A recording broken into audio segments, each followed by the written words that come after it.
வாத்தியார் டைரக்டர் நலன் குமாரசாமி இயக்கத்துல நம்ம கார்த்தி, கிருத்தி செட்டி இவங்க இருவரும் சேர்ந்து நடிக்க இப்போதைக்கு இல்ல, ரொம்ப நாளுக்கு முன்னாடி எடுத்து முடிச்சு தியேட்டருக்கு வராம அப்படியே கிடப்பிலேயே இருந்த ஒரு தமிழ் திரைப்படம்.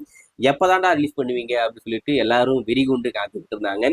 கங்குவா டைம்லயே இந்த படம் தியேட்டருக்கு வர வேண்டியது. ஆனா கங்குவா ஒரு மிகப்பெரிய எதிர்பார்ப்பை வெளிவந்து ஒரு மிகப்பெரிய தோல்வி பெற்ற படமா மாறினதுனால அந்த ப்ரொடக்ஷன் ஹவுஸ்ல இருந்து இந்த படத்தை ரிலீஸ் பண்ணாம அப்படியே கிடப்பில் வச்சுட்டாங்க. ஏன்னா அந்த படத்தினால ஏகப்பட்ட லாஸ். இந்த படத்தை உடனே கொண்டு வந்தா எல்லாரும் வந்து முட்டுக்காட்ட போடுவாங்க. எனக்கு கொடுக்க வேண்டி கொடுத்துட்டு நீ வாத்தியார கூட்டின்னு போ அப்படின்ற மாதிரி எல்லாரும் மாட்டிப்போம் அப்படின்னு மாட்ட வச்சிருவாங்க அப்படின்னு சொல்லிட்டு அந்த படத்தை பத்தியே பேசாம அப்படியே ஓரமா வச்சுட்டாங்க. ரசிகர்கள் ஸ்டுடியோ கிரீன் டேக் பண்ணி அசிங்கமா கேட்டுக்கிட்டு இருப்பாங்க, நீலாம் எதுக்கு படம் தான் எடுத்த அப்படின்னு சொல்லிட்டு. ஏன்னா ஸ்டுடியோ கிரீன் பண்ணி இது வரைக்கும் எந்த படமும் அவங்களுக்கு ஹிட்டான மாதிரி எனக்கு தெரியல. தொடர்ந்து எல்லா படமும் ஃபிளாப்பு. இந்த படம் என்ன ஆகும் தெரியல. இந்த படத்தோட நிலைமையும் ரொம்ப மோசமா தான் இருக்கு. இண்டஸ்ட்ரியில இந்த படத்தை பார்த்தவங்க எல்லாம் அப்படியே ஆசல் போசலாம் வாய்ப்புகளே இல்லை அப்படின்ற மாதிரி தான் சொல்றாங்க. எப்படி என்ன அப்படின்னு சொல்லிட்டு நம்ம வெயிட் பண்ணி தான் பார்க்கணும்.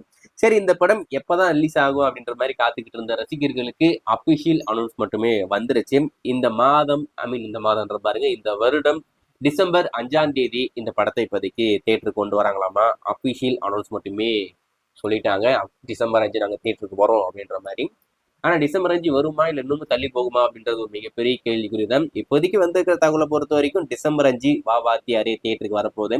இந்த படத்துக்கு ஒரு எக்ஸ்பெக்டேஷன் அந்த நேரத்துல கிரியேட் ஆச்சு. இந்த படத்தோடைய டீசர் கொண்டு வந்தாங்க. அந்த டீசர்ல சந்தோஷ் நாராயணன் அவருடைய ட்ராக், ஒரு பப்பியான ட்ராக் வந்து யூஸ் பண்ணியிருப்பாப்ல. அது ரொம்ப சூப்பரா இருக்கு. கேட்கும் போதே போடு அது வைப்புடா அப்படின்னு சொல்லிட்டு ரொம்ப நல்லா இருந்தது. பட் இப்போ அதை நிறைய பேர் மறந்துருப்பாங்க. மேபி ஃபர்ஸ்ட் சிங்கிள் சாங்ஸ் அதெல்லாம் வந்ததுக்கு அப்புறம் கண்டிப்பா ஒரு மிகப்பெரிய ஐப்பு கிரியேட் ஆயிடும்.